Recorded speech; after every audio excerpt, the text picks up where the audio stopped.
Soy un usuario frecuente del metro de la Ciudad de México, ya que trabajo en Santa Fe y diariamente debo hacer transbordo en la línea rosa. Una noche, alrededor de las 11, mientras volvía a casa, esperaba el tren en la estación. Me encontraba cerca del túnel. Aunque había algunas personas, eran pocas. Unos cuantos estaban en la zona del medio y otros al frente. A esa hora, casi nadie utiliza los últimos vagones, ya sea por seguridad o por otros motivos. Cuando el tren llegó, noté que en el penúltimo vagón viajaban algunas personas, pero el último estaba completamente vacío. Así que decidí entrar en él. Me acomodé en el asiento destinado para adultos mayores y mujeres embarazadas y eché un vistazo a mi alrededor. Creí que estaba solo, pero no era así. Apenas se cerraron las puertas y el tren arrancó, noté la presencia de una niña sentada al fondo, cerca de la ventana. Ella estaba frente a mí. Cuando nuestros ojos se cruzaron, me saludó con entusiasmo. Le devolví el saludo. Parecía una niña de familia, bien cuidada. Su cabello estaba recogido en 2 coletas y vestía un vestido rojo con detalles blancos. Sin embargo, no había ningún adulto con ella. Pensé que tal vez se había separado de sus padres en la estación anterior. No le di demasiada importancia, ya que hay niños que se desplazan solos en el metro sin problema. Saqué mi celular y me puse a revisar redes sociales, viendo publicaciones en Facebook y enviando mensajes por WhatsApp. De reojo, noté que la niña se movía poco a poco hacia mí, cambiándose de asiento. Hasta que finalmente se ubicó a mi lado, en esos asientos que quedan de espaldas al resto del vagón, pero ella estaba de frente a mí. Giré la cabeza y la vi apoyada en el asiento, con los codos sobre las rodillas y las manos sosteniéndole la barbilla. «Hola, señor», me dijo con una voz dulce. Le calculé unos 8 o 9 años. Le devolví el saludo y le pregunté por qué estaba sola, si no le daba miedo viajar así. No me respondió. Solo me miró fijamente. Esperé su respuesta, pero al ver que no decía nada, decidí ignorarla y continuar revisando mi celular. «Señor, ¿me puede amarrar las agujetas, por favor?». Escuché su vocecita. Levanté la mirada, vi sus zapatos y le dije que sí. Me puse de pie y ella también lo hizo, situándose en el centro del vagón. Me arrodillé para ayudarla, pero noté que su vestido era largo, rozaba el suelo. «Levanta un poco tu vestido para que pueda ver tus zapatos», le pedí. Ella soltó una risa y empezó a subir su vestido lentamente, pero de pronto, con un solo movimiento brusco, lo levantó por completo. Fue entonces cuando lo vi. No tenía pies, ni piernas. Estaba flotando. Un escalofrío recorrió todo mi cuerpo. Sentí que mi corazón se detenía por un instante. Intenté dar un paso atrás, pero solo un pie me respondió. Perdí el equilibrio y caí al suelo. Me quedé ahí, paralizado unos segundos, luego me reincorporé y corrí hasta el extremo del vagón, donde hay una pequeña ventana que permite ver al siguiente. Desesperado, grité pidiendo ayuda. Varias personas del otro vagón me miraron con extrañeza. Grité aún más fuerte, porque en el reflejo de la ventana podía ver a la niña parada justo detrás de mí. Pero nadie entendía lo que ocurría. Cuando el tren llegó a la siguiente estación, la gente comenzó a abordar. Algunos pasajeros se me quedaron viendo, y un par de ellos, que venían del otro vagón, me preguntaron qué me había ocurrido y si necesitaba ayuda. Salí apresurado del andén, aún con el miedo latente. Les conté, con la voz temblorosa, lo que había visto. La mayoría se limitó a ignorarme o incluso a burlarse, pero 2 personas se detuvieron a escucharme. «Tranquilízate», me dijo uno de ellos. «Esa niña se aparece en esta línea del metro, pero no hace daño. Solo asusta». No podía creer lo que escuchaba. Según lo que entendí, se trataba de un espíritu que recorría los vagones del metro de la Ciudad de México. No comprendo cómo algunos pueden ver esto como algo normal. Para mí, fue la peor experiencia de mi vida. ¿Ustedes tienen recuerdos que se repiten constantemente? Esos momentos en los que cada fin de semana solían hacer lo mismo, como desayunar tacos o birria, visitar a la abuela o ir al cine. En mi caso, los domingos siempre eran iguales. Primero comíamos tacos o birria, luego íbamos a misa y, finalmente, nos premiábamos con una nieve.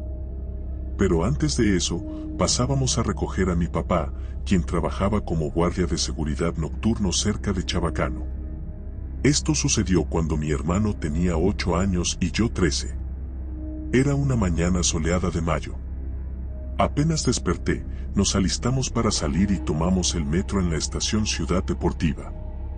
Mi madre nos enseñaba a mi hermano y a mí a orientarnos dentro del metro con un pequeño juego.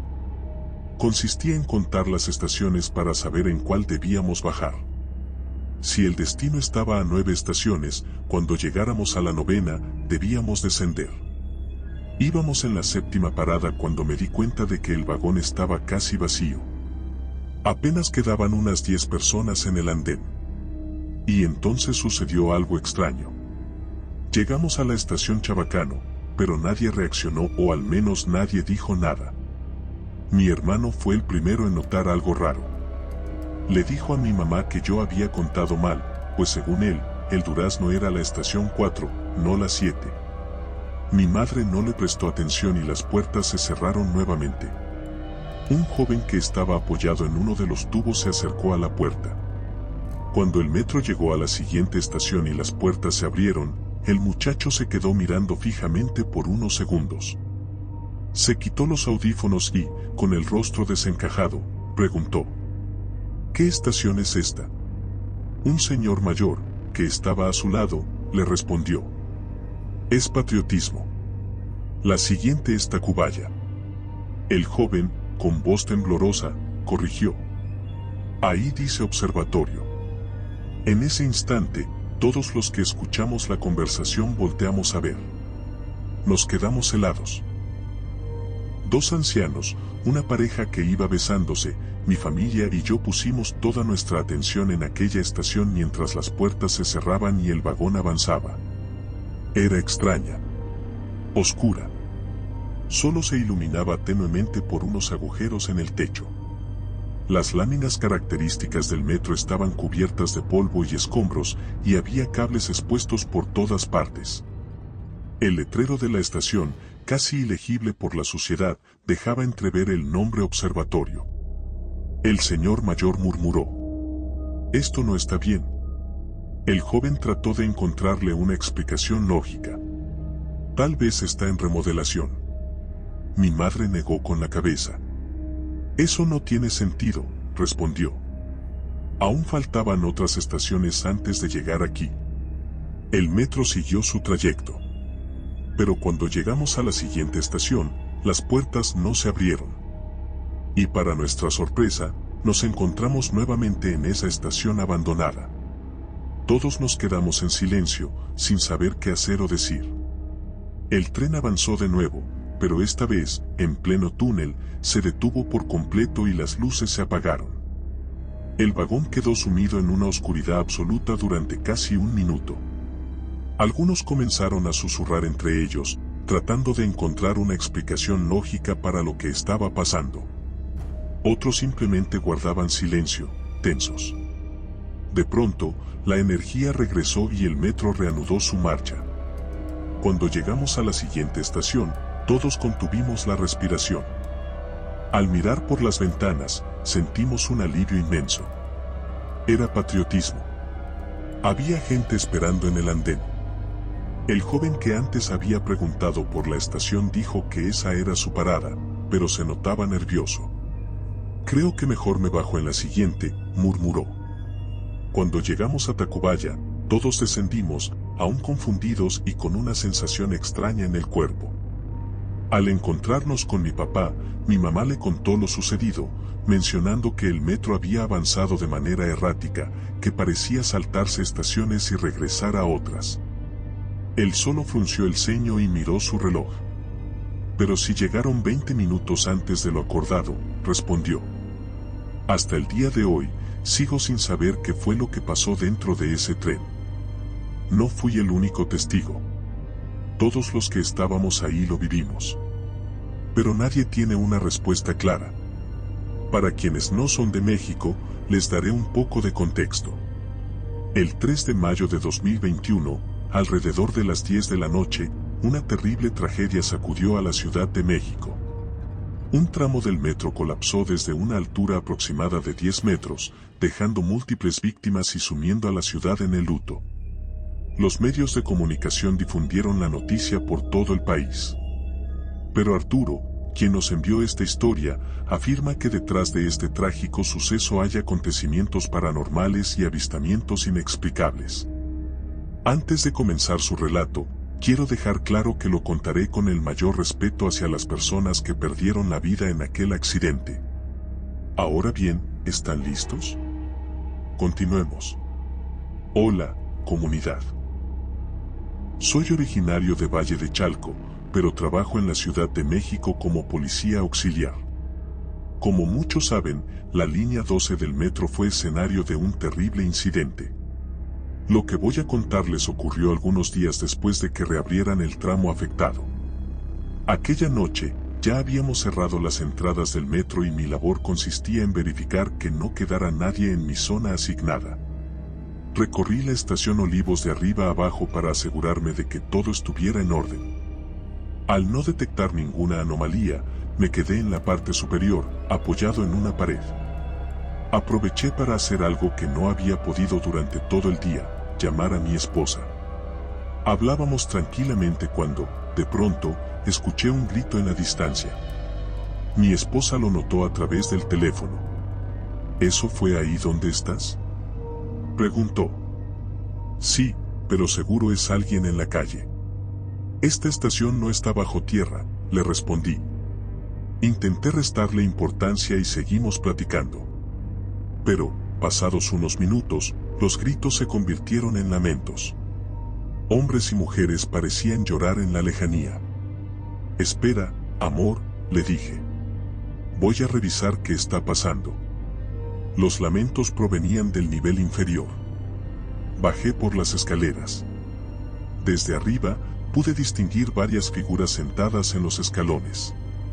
Oye, grité. Pero nadie respondió. Descendí con cautela, observando a aquellas personas. Había tanto hombres como mujeres, todos sentados en los escalones, con la cabeza gacha. Algunos se cubrían el rostro con las manos, otros escondían la cara entre sus rodillas. Me acerqué a una mujer de complexión robusta y baja estatura, que vestía con elegancia. Sollozaba en silencio. Señora, ¿qué sucede?, pregunté con cautela. Pensé que tal vez mis compañeros los habían llevado ahí por una emergencia, ya que varios parecían heridos. Pero la mujer no respondió. Ni siquiera levantó la mirada. Las demás personas estaban más abajo. Noté que algunas tenían el rostro y la ropa cubiertos de polvo, como si vinieran de una construcción o de un derrumbe. A mi derecha, pegado a la pared, vi a un hombre encorvado, llorando con la cara escondida entre sus rodillas. Señor, ¿se encuentra bien? ¿Necesita ayuda? ¿Qué pasó aquí? Silencio. Nadie reaccionó. La escena me empezó a poner nervioso. Saqué mi radio para contactar a mis compañeros, pero el aparato no funcionaba. Intenté marcar desde mi celular, pero tampoco tenía señal. El ambiente se sentía pesado. Las personas seguían ahí, inmóviles, llorando en completo silencio.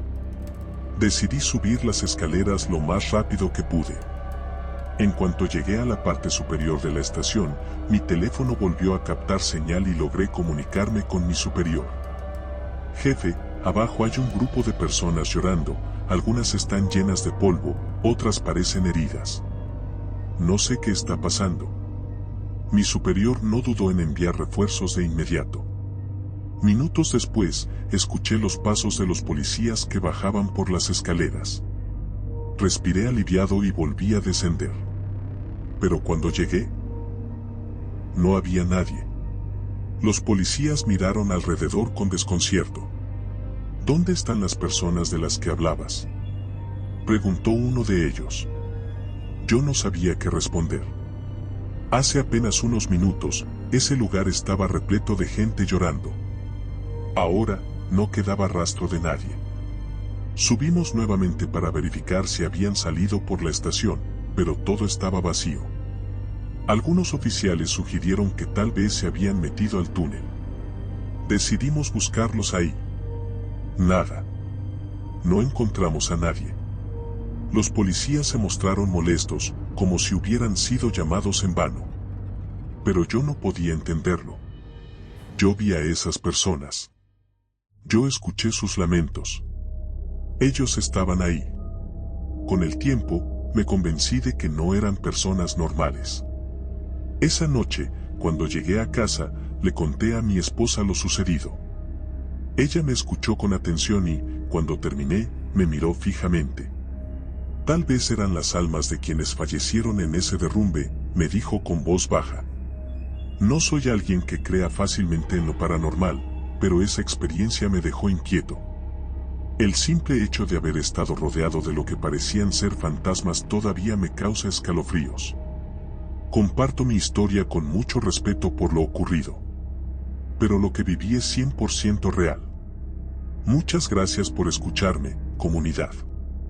Antes de pasar a la siguiente historia, si te está gustando el video, deja tu like, compártelo y dime, ¿nos estás viendo de día o de noche? Estaré leyendo y dejando corazones a sus respuestas. Ahora sí, continuemos con la siguiente experiencia. ¿Están listos?